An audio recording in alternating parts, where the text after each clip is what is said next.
Welcome. This podcast is an exploration into being human and what's possible when there's less attention on the noise in our heads. Warning. While listening to this broadcast, you may experience moments of deep peace, sighs of relief, personal insights, or long stretches of dead air.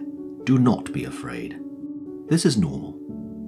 Under the Noise with Win Morgan and Kate Roberts. You're listening to Under the Noise with me, Win Morgan, and my co-host here, Kate Roberts. Hi, Kate. Win. Hey. It's really lovely that we're getting more and more emails and messages from people with topics that they'd like us to explore. And this one touched me, the one that we're going to talk about today, for a few reasons. One was because of how heartfelt it was, and all the compliments that were in the email as well about how much they were enjoying Under the Noise. And the bit that I wanted to notice in this was that this person was having some real life challenges. And real life challenges were things weren't going the way that they wanted to, some disappointments in life, and they'd got a few things figured out and then they didn't play out the way that they wanted to.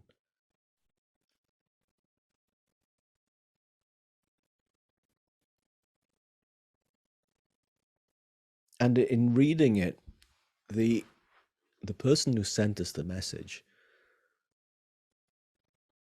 kind of knew or knows that how things play out, one, isn't up to us, and two, is not the source of how we feel. But it sure is difficult to notice that sometimes.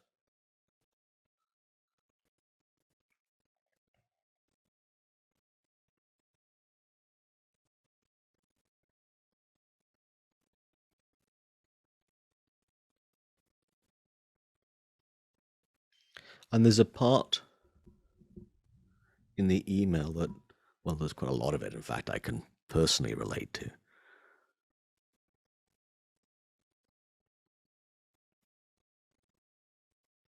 And it was about whether you call it tinnitus or tinnitus, depending upon where you are in the world and how you pronounce it. It's something that I can understand a bit about. And I'll just riff for a bit about this in my own experience of it. At some point about around 3 years ago, I kept waking up at night wondering why the house was buzzing. And there was this low-pitched, constant hum in the house, vibration. And of course, I then thought I'd look at my favorite search engine, and if it's my favorite search engine, it might be yours too. There are lots of other ones out there other than Google, but Google is what I looked at my phone at some hour in the middle of the night. What's the cause of my house humming? And there were lots of potential suggestions. An electric substation, a light, a dimmer light or something that wasn't off, a fridge. There was just lots of stuff, and one night in particular, and this has been going on for a while now, a few months, it was really loud, and it was driving me nuts. So I thought, I've had enough of this. So I got up, and I started switching everything off, the things that were on standby. So, well, some things needed to be on all the time too, my fridge, my freezer, icebox, the TV, not the TV itself, but the box here. It's satellite TV box, and the cable box and all that stuff. I started switching all that stuff off, one thing at a time, in different rooms. And then I'd go back back upstairs to my bedroom to see if it was any better, and none of them were. And I then went into the garage where the fuse box is, and I switched off the entire electricity supply to the house, and I went back up to my bedroom, and I could still hear it. Oh, it's not electric, it's water. Oh, maybe there's something to do with the water. So I started messing with that. And this was a few hours now. I'm doing this, me with my torch, my little flashlight, kind of like trying to figure out where this thing was coming from that was driving me so nuts. But then I noticed something kind of interesting, that it was as loud in my bedroom as it was in the hallway. I went, oh, it must be halfway between the two. Interesting. Okay, well, it's something in the house. And it took a little bit of willpower for me to not tear the walls down, because I was beside myself at this point. And eventually I kind of quit and gave up, and I went back to bed, and I thought, I'm not going to sort it out now. But I downloaded an app that would pick up low frequency sounds. I was hell-bent on figuring out what this was. And anyway, it didn't kind of hear anything meaningful. Wasn't picking anything up. And I went to a friend's house for coffee and lunch one day. Well, lunch out and coffee first. And I went, oh, that noise I've got's in your house too. What noise? Don't you hear that? Oh, no, I don't hear anything. I'm thinking, oh yeah, I'm a guy. She can't hear it. I hear low frequencies because of my gender. Oh, okay, she's got it too. And then I went to a different friend's house, and I heard it again, and I thought, wow, this is all these houses. And then I thought, wait a minute, maybe it's not. Maybe it's inside my head. And the next day I went to my doctor. And being a guy, I had a list of 5 things on my go to see the doctor for, because until it's 5 things, I'm not going to bother. Right, and the 5th thing was, hey, I'm hearing things. No, not voices, but I'm hearing things. And he asked a few questions, and I told him a shortened version of what I've just said here. And he said, oh yeah, that's really common for people our age. I went, what is? And he said, tinnitus. And I went, I think that's called tinnitus. And he said, mine's really high-pitched, he said, and I get it in my left ear. I don't know, maybe half the time. I went, really? How do you deal with it? And he said, oh, I've just lived with it by now. It's not a problem. And it started becoming less of a problem when I just realized that it was sound. Nothing physiologically wrong with me. Now, it did exacerbate. I noticed, one thing I did notice, that it seemed louder when I was stressed, tired, or I'd been flying a lot, or I'd been a lot of lifts, elevators. It would have an impact on it. Now, I've not been flying much in the last 21 months. And at the time of recording, I'm going to fly again tomorrow. But I've not noticed that sound in my head, that tinnitus, in about 20 months. I don't know if it's still doing the sound, but for some reason, it doesn't seem to have the grip on me that it sometimes has had.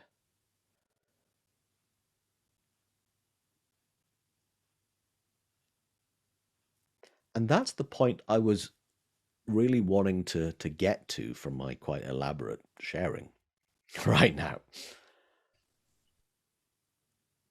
That's the same as lots of other things too, such as physical pain.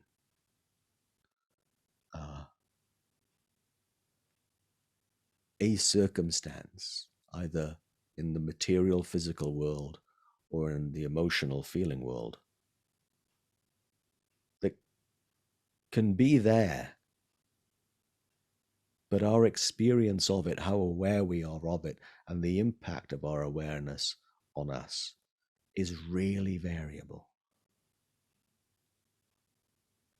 I'm pretty sure, even though I know that there are times when that sound in my head, in one of my inner ears or middle ear, however those things work, would have been somewhat variable, but my experience of it was a lot more variable than how bad it was as a physical thing.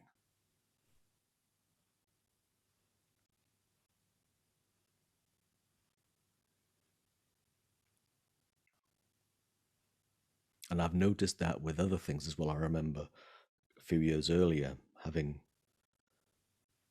gallstone pain, quite acute, unbearable pain that would last for hours on end, pretty much 6 or 7 hours of pain.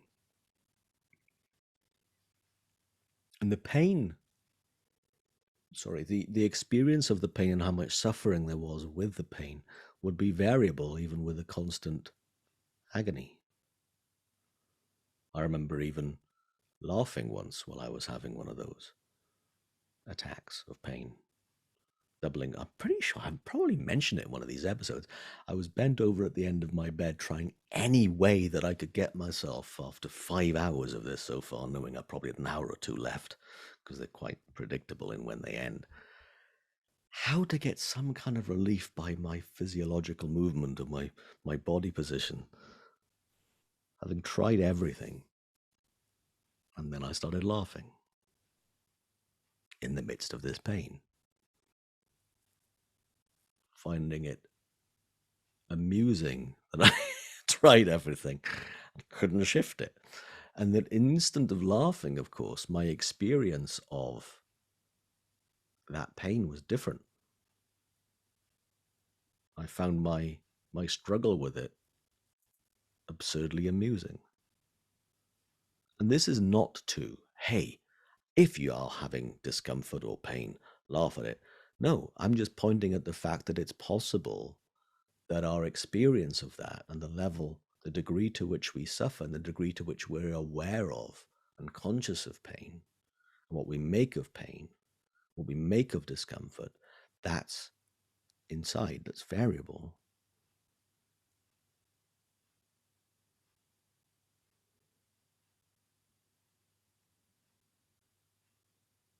And to me, I learned a lot from that, from those 2 episodes with tinnitus and with the gallstone. For me to see how even there, my experience is variable. Even when it's something physically inside me, and with the tinnitus, even in my head. And while sometimes I'll blame myself, well, should have slept better, should have gone to bed earlier. That's why it's so loud. Well, it makes it worse, not better, when I put my blame on it. And given I'm looking for more relief from it, adding judgment into the mix doesn't tend to go well.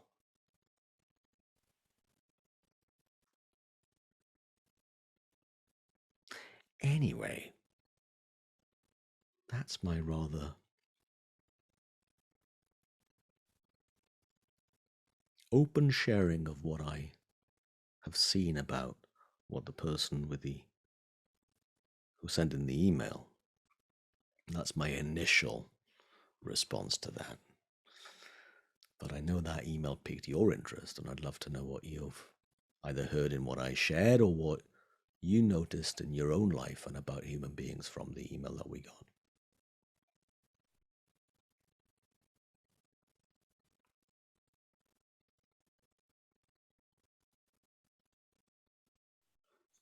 A few things occurred to me while I was listening.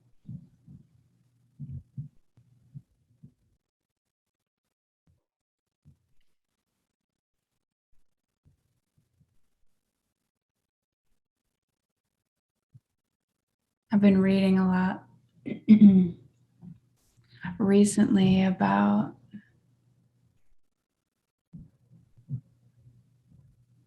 the difference between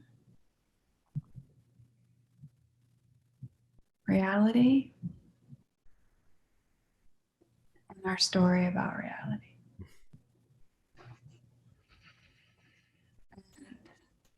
In reality, part of who we are these physical bodies. What makes us human. And we're going to have experiences of pain and discomfort. And then periods where we don't have pain and discomfort physically.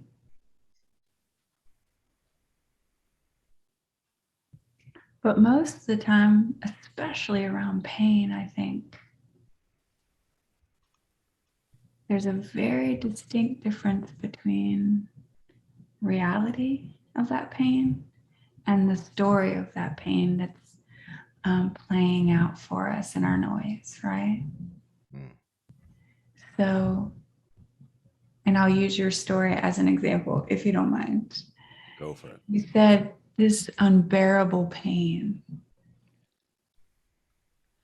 And I was like, well, clearly it's not, because he got right through it.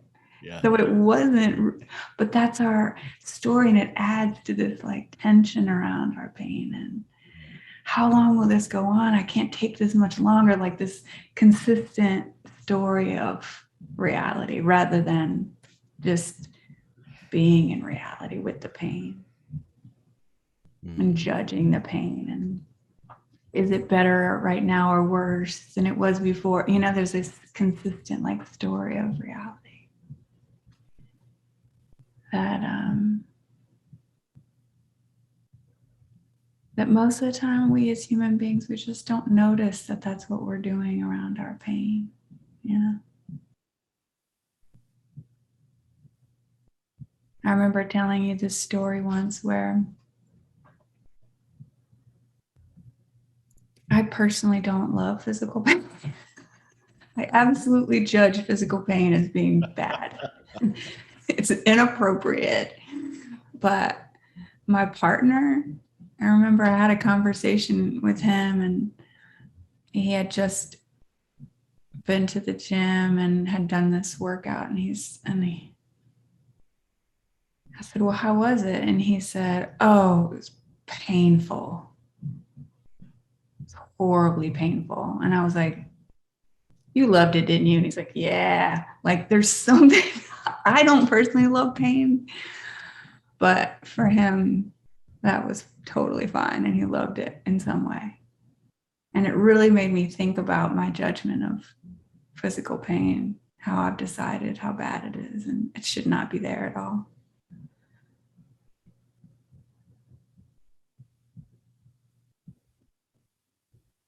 And the other thing that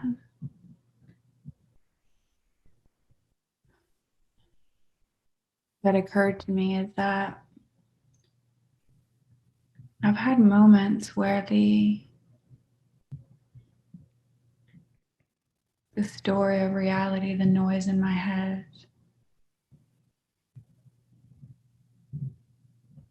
it felt emotionally painful, so painful and so heavy.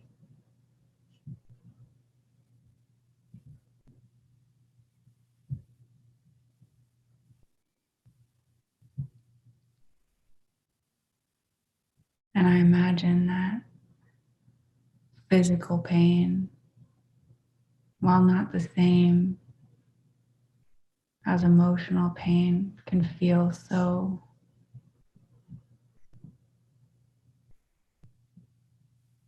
consuming, like all consuming, like that.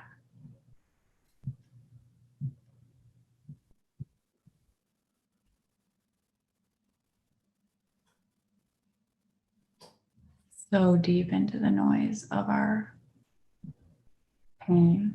The noise of our pain is a good way to say it.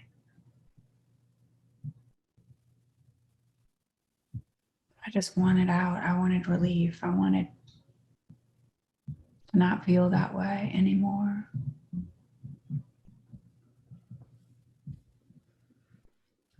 You know, one of our guests came on a few weeks back, and there's something that she said that really touched me, because she was talking about moments where she gets lost in her noise. But something that she's seen and what our noise is made out of. She said that there, even throughout that there was an undercurrent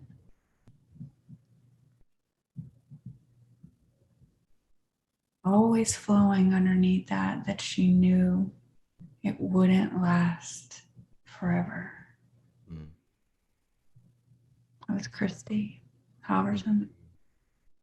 She talked about the undercurrent of just knowing it could not last forever, that it would not last. And I think that when people are in physical and emotional pain, and our stories are full of, when will this end? It is never going to end, and I can't do this much longer, and all of our noise that feels very real in the moment. But once we start to see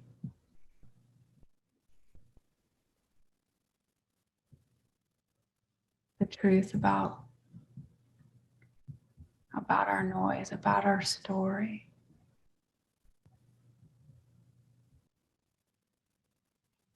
there is an undercurrent like that we can hold on to, that we can trust.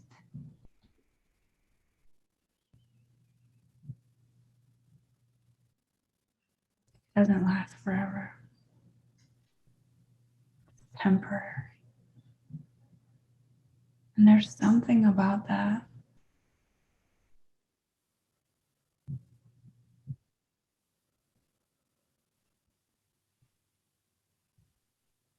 But at times that was the only thing I could hold on to.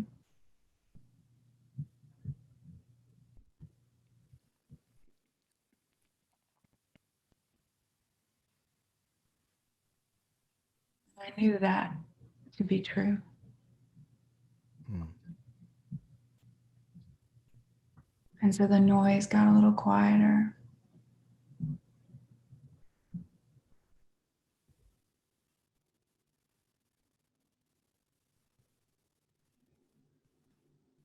The grip wasn't as tight for a while.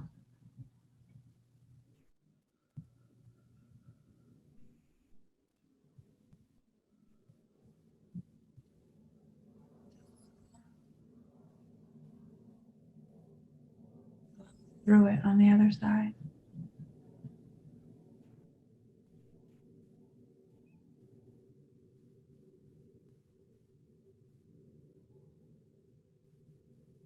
Know if that's something that might be helpful for a listener with the question, but it helped me to know that.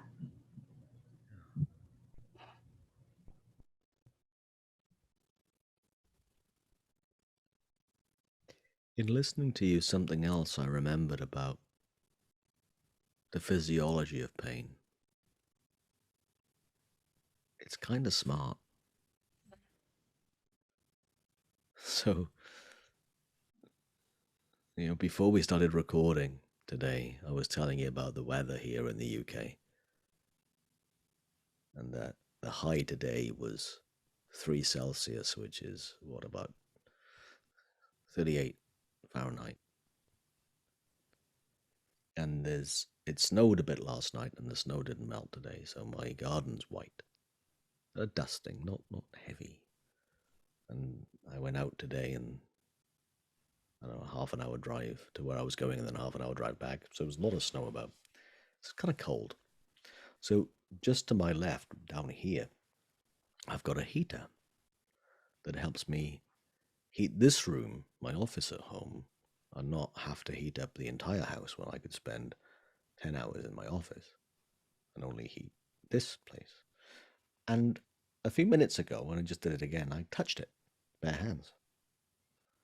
Well, my hand would recoil because of pain. Good to know. Pain's what keeps my material self kind of safe in that regard.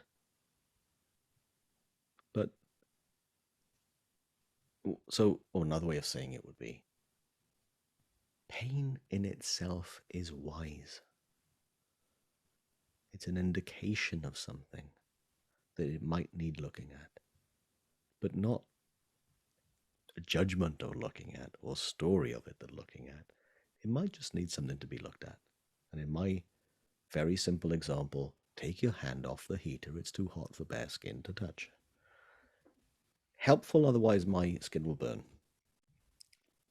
Now I remember a friend and a colleague of mine. He works in well, body healing, and works in a very different way than I'd experienced before. Because literally, it would be through kinesiology and brain functioning down to whatever part of the body that is out of equilibrium, and would identify it brilliantly, and then would figure out what to do to make a part of the brain wake up to then send the right kind of connection back to that part of the body. Amazing at this. And I've got to know him really well over the last 6 years. And what I remember him saying was that locally, to wherever the pain is, the only thing that that part of the body in the flesh, in the matter, that can be experienced locally is either heat or pressure, or both. So high heat, high pressure, low pressure. What we make of that all happens through thought. What we make of that all happens inside our skull. But the nerve impulse in itself, according to everything that he's studied, and very believable to me. I mean, this guy studied an awful lot more than I ever would, and ever could, and ever would be inclined to. Yeah, locally, it's only pressure and heat. And everything else happens inside our head. I find that really fascinating and reassuring to know as well. It sheds an extra dimension or shines an extra bit of light onto what you were saying about story.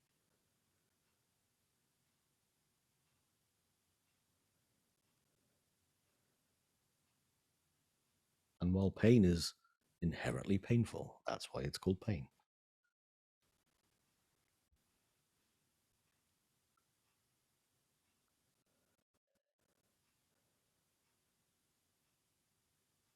There's wisdom in that too, even when it feels horrible, even when it's unbearable, in inverted commas, as I said to you.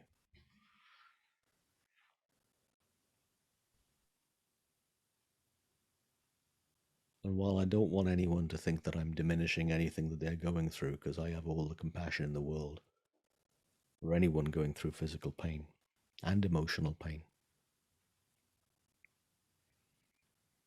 if there's anything in what Kate and I have said today that's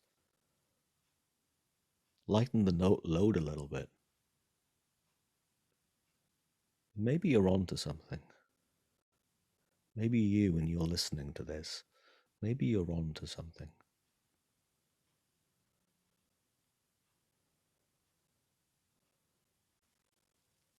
And including emotional discomfort, which we can all relate to.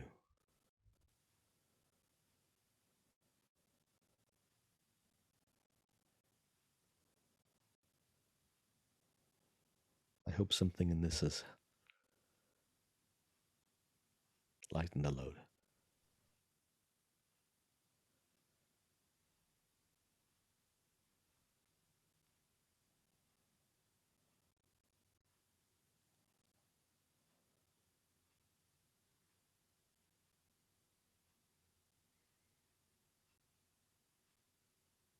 And maybe if you noticed that it did for a bit, and now it's back because you're now thinking of the fact that maybe the load was lightened for a bit, and now you're thinking about it all. Well, that's good to notice too, because that again shines a light on what you might have just noticed. It's like, oh, when I think about it, look what happens when I put more of my attention on it, when I have more story on it, when more of my consciousness is pointed in that direction. No judgment, yet it's useful to notice.